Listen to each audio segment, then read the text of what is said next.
Atos capítulo 14. Aconteceu que, em Icônio, entraram juntos na sinagoga dos judeus, e, ao falarem de tal modo, uma grande multidão creu, não só de judeus, mas também de gregos.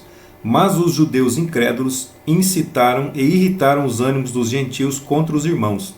No entanto, permaneceram ali por muito tempo, falando ousadamente do Senhor, o qual dava testemunho à palavra da sua graça, concedendo que, por suas mãos, se fizessem sinais e maravilhas. E dividiu-se a multidão da cidade, e alguns eram a favor dos judeus e outros a favor dos apóstolos.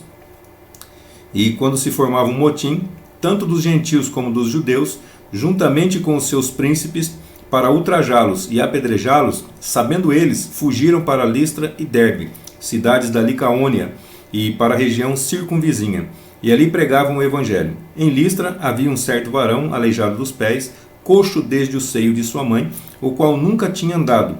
Este ouviu quando Paulo falava, que, fitando os olhos nele, e vendo que tinha fé para ser curado, disse em alta voz: levanta-te corretamente sobre os teus pés. E ele saltou e andou.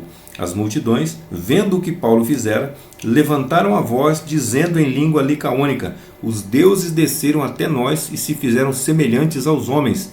Chamavam a Barnabé de Júpiter e a Paulo de Mercúrio, porque era ele que comunicava a palavra. Os sacerdotes do templo de Júpiter, que estavam em frente à porta da cidade, trouxe touros e grinaldas e, acompanhado pelas multidões, queria oferecer-lhes sacrifícios.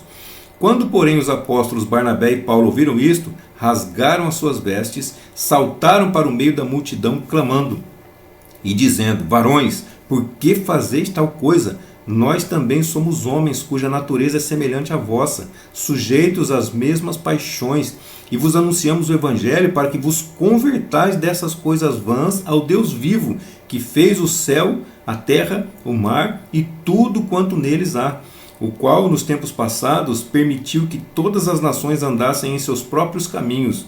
Contudo, não se permitiu ficar sem dar testemunho de si mesmo, fazendo o bem de lá do céu, dando-vos chuvas e estações frutíferas, enchendo-vos de mantimento e de regozijo o vosso coração. E dizendo isto, com dificuldade fizeram com que as multidões desistissem de lhes oferecer sacrifícios. Entretanto, os judeus que vieram de Antioquia e de Icônio persuadiram as multidões e apedrejaram a Paulo e o arrastaram para fora da cidade, dando-o como morto.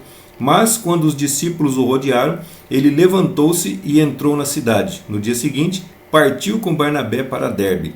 Tendo proclamado o evangelho naquela cidade, onde fez muitos discípulos, voltaram para Listra, Icônio e Antioquia, confirmando as almas dos discípulos, exortando-os a perseverar na fé, dizendo-lhes que, por muitas e necessárias tribulações, devemos entrar no reino de Deus.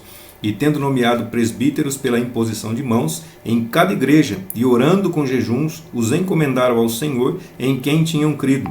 E, passando por Psídia, chegaram a Panfilha, e sendo anunciado a palavra em Perge, desceram a Atália, e dali navegaram para Antioquia, onde tinham sido encomendados à graça de Deus para a obra que já tinham cumprido cabalmente.